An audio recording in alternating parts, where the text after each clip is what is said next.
நாளும் நல்லவை. சிந்தனை துளிகளில் இன்றைய சிந்தனை மன அழுத்தம். மன அழுத்தம், டிப்ரெஷன் அல்லது மனப்பதற்றம், எங்ஸைட்டி ஏற்பட என்ன காரணங்கள்? மன அழுத்தம் பாரம்பரிய வழியாகவும் மரபணுக்கள் மூலமாகவும் வரக்கூடியது.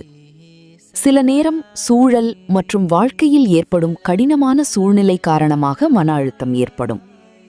கடினமான சூழ்நிலையை ஏற்றுக்கொள்ளும் தன்மை அல்லது சிக்கல்களை தீர்க்கும் திறன் குறையும் போதும் மனநல பிரச்சனை ஏற்படும்.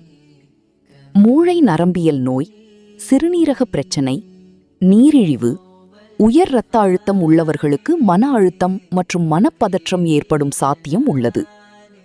மனநல பிரச்சனைகளின் அறிகுறிகள் என்னென்ன? உணர்வு சார்ந்த அறிகுறிகள்: சோகமாகவும் மனதளவில் சோர்வாகவும் குற்ற உணர்வு உள்ளவர்களாகவும் தோன்றும்.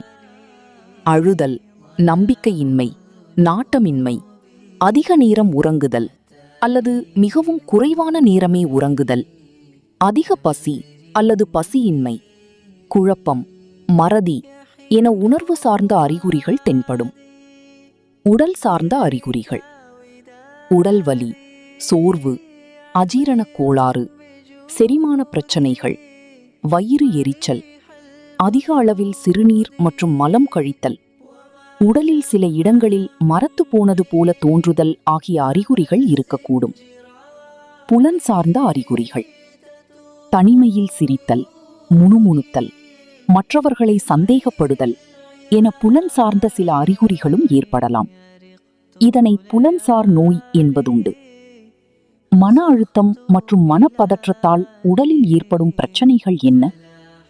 உடல் வலி, தலைவலி, உறக்கம் பாதிக்கப்படுதல், அதிக அளவில் பசி எடுத்தல் அல்லது பசியின்மை, ஏப்பம், செரிமான பிரச்சனைகள், அதிக அளவில் சிறுநீர் கழித்தல், உடலில் எரிச்சல் மற்றும் குத்துதல் போன்ற பிரச்சனைகள் இருக்கும். நன்றி. இத்தொடரை அடுத்த காணொளியில் பார்க்கலாம். தொகுப்பு: அப்துர் ரஹ்மான் பின் ரிஃப்தி அல் ஹாஷிமி திஹாரிய. இது போன்ற பயனுள்ள தகவல்களை கேட்பதற்கு கன்சுல் அம்மார் சேனலை சப்ஸ்கிரைப் பண்ணுங்கள். நன்றி.